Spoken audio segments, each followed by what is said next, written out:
मम प्रिय छात्र छात्राओं, यह पाठ पूर्ण हो गया है और इसके प्रश्नोत्तर भी तुमको मैंने पढ़ के बता दिया।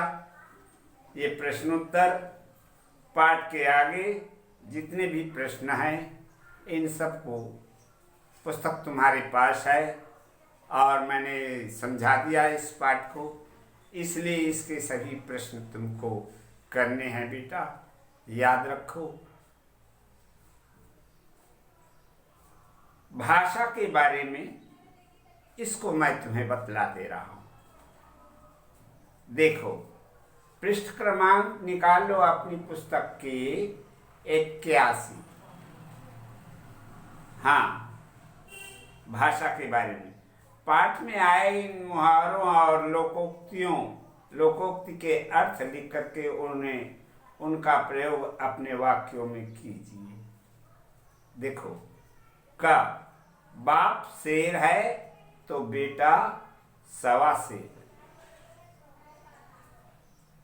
ये क्या है? मुहावरा और लोकोक्तियां। बाप शेर है तो बेटा सवा शेर, इसको कहते हैं लोकोक्ति। मुहावरा जो होता है वो लोकोक्ति से छोटा होता है। समझ में आया ना? और एक आध लोकोक्ति का नाम बता सकते हो? सुनो, बता रहा हूं। नाच न आवैन आंगन टेढ़ा, ये भी लोकोक्ति है? आम तो आम गुठलियों के दाम, ये सब लोकोक्तियों कहलाती बेटा। अब इसमें लोकोक्ति दिया हुआ है, बाप शेर है तो बेटा सवा शेर। ये आया है पुस्तक में, समझ में आया ना? और इसके आधार पर इसका तुम्हें वाक्य प्रयोग करने हैं और इसका अर्थ लिखना है। बाप शेर है तो बेटा सवा शेर, अर्थात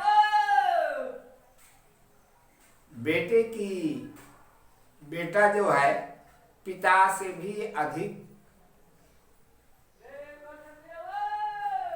चतुर है, होशियार है। ये इसका अर्थ हो गया। अब वाक्य में प्रयोग करोगे, है ना?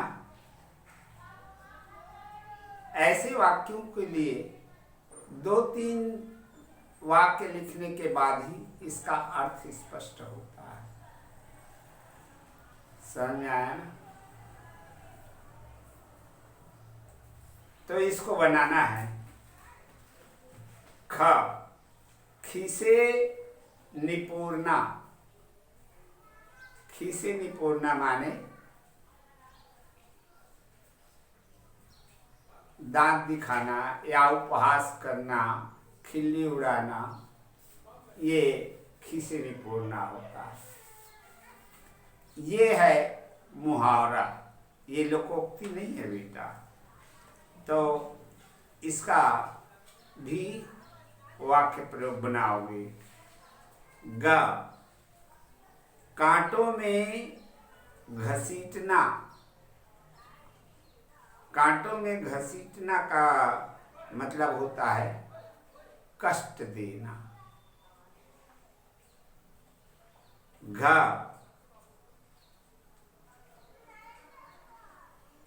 चूना करना।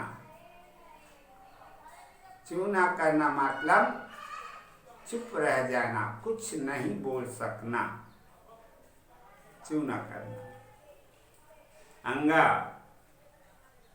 कानों में भनक पड़ना, यानी जानकारी हो जाना। ठीक? आंखें गड़ा कर देखना, ये च है आंखें गड़ा कर देखना, यानी बड़े ध्यान से समझना। इस तरह से लोकोक्ति एक ठो है और बाकी जो दिया हुआ है ये सब मुहावरे हैं। ठीक है, तो इनका अर्थ तो मैंने तुमको बतला दिया और इसके वाक्य प्रयोग को तुम बनाना बेटा। अब देखो दूसरा को, इन वाक्यों में के रेखांकित शब्दों को उनके हिंदी पर्यायवाची शब्दों में इस तरह से बदलिए कि वाक्य का अर्थ न बदले। हाँ,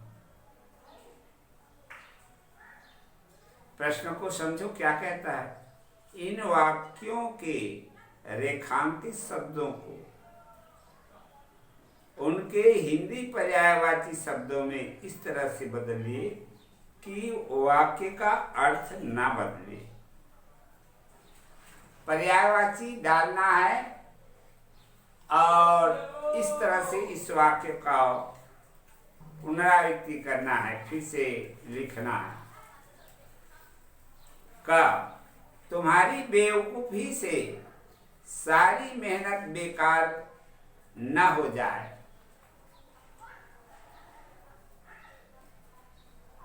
है ना, तो बेवकूफी का मतलब क्या होता है? गलती, गलती कहो या न समझी। तो हम इस वाक्य को दूसरी तरह से लिख सकते हैं कि तुम्हारी न समझी से सारी मेहनत बेकार ना हो जाए। ये बेवकूफी हटा देबो और हम ओकर समानार्थी में रख देबो, पर्यायवाची रख देबो। समझ में आ गया? लड़कियों के प्रति लड़कियों के दिल नहीं होते तो दिल, हृदय, दिल का मतलब हृदय। तो इस तरह से वाक्य बनाना है। गा उनके दकियानुसी ख्यालों पर मुझे गुस्सा आता है।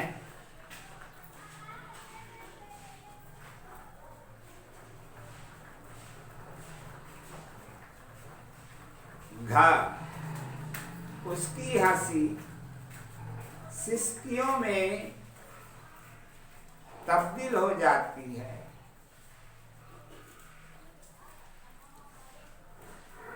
अंगा चीनी नाम के लिए डाली जाए तो जायका क्या रहेगा? ये इतने जो है वाक्य दिए हुए हैं और इनमें जायका, तब्दील, दकियानुसी, दिल और बेवकूफी इतने शब्द रेखांकित किए गए हैं। इन रेखांकित शब्दों को ध्यान से देख करके इसके पर्यायवाची रखकर वाक्य को पूरा लिखना है ताकि उसका अर्थ में कोई परिवर्तन न हो। प्रश्न क्रमांक 3 देखो। हिंदी में कुछ शब्द पुल्लिंग रूप में प्रयोग किए जाते हैं।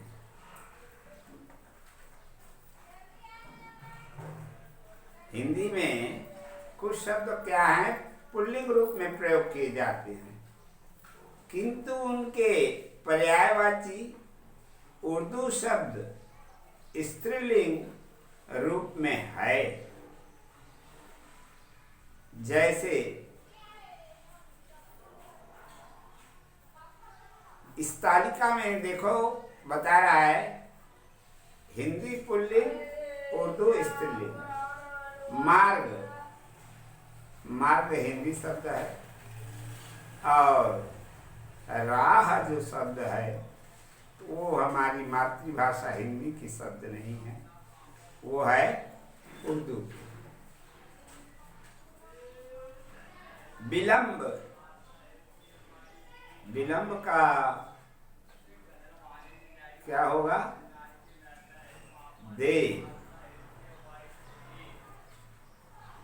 तो इस तरह से बना करके, खाके बना करके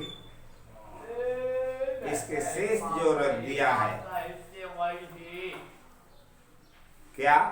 रो, स्वर, व्यायाम, चित्र, इनके पर्यायवाची लिखने हैं। ठीक है। ख, परिवर्तित उर्दू स्त्रीलिंग शब्दों का वाक्य में प्रयोग कीजिए। देख लिया। जब इसको स्त्रीलिंग में परिवर्तन कर दिया जाएगा तो उसका लिंग बदल जाएगा। पुल्लिंग जो है स्त्रीलिंग में रूपांतर हो जाएगा। जैसे उदाहरण मार्ग, मार्ग जो है ये हमारी मातृभाषा का शब्द नहीं है, ये उर्दू भाषा का शब्द है। और इसको जब हम मातृभाषा में रूपांतर करेंगे तो राह लिखेंगे। समझ में आया ना?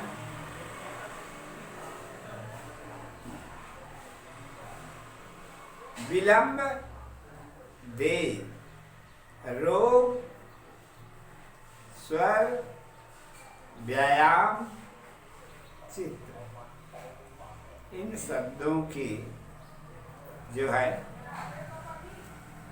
बनाने हैं तुमको पूर्ण, और ऐसी खाका बना करके ही बनाना।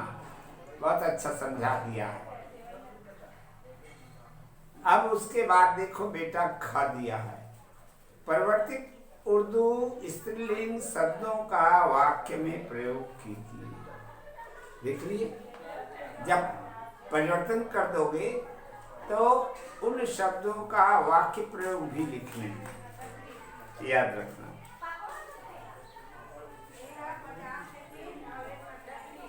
हाँ, टोस्ट, ओस्ट, टोस्ट, ओस्ट, पेंटिंग, वेंटिंग, पढ़ाई, वढ़ाई, ये जो शब्द दिए हैं इन शब्दों के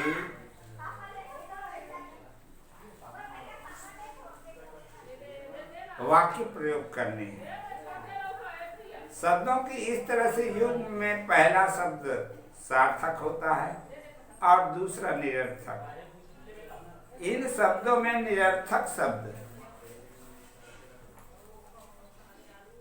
के स्थान पर आदि या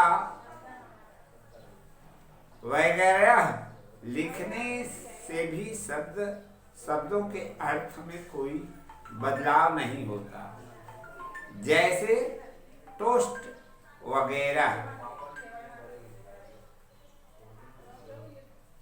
टोस्ट वगैरह को टोस्ट आदि भी लिखा जा सकता है, परंतु वैसा ना लिख कर कह दिया कि इसका जो है रूपांतर करके बताओ।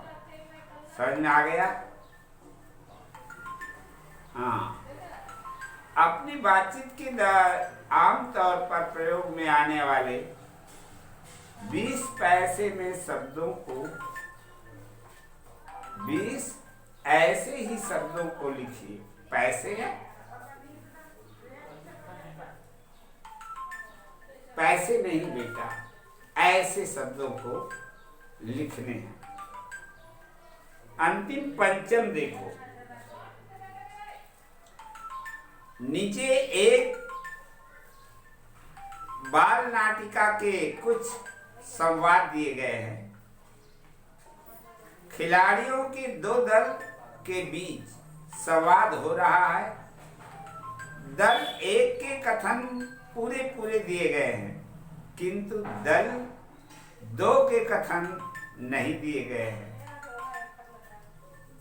आप अपनी समझ के अनुसार दल दो के कथनों को लिखिए। ये प्रश्न है ना? तो इसको भी हल करने हैं। बहुत ये जो है व्याकरण बहुत समझने का है। भाषा अध्ययन जो है महत्वपूर्ण है। ये भाषा को पुष्ट करता है, इसलिए कोई छोड़ना मत। हाँ, बनाना बेटा, ठीक है? आ जाओ, अब अगले पीरियड में हम अगला पाठ पढ़ेंगे, ठीक है? ठीक।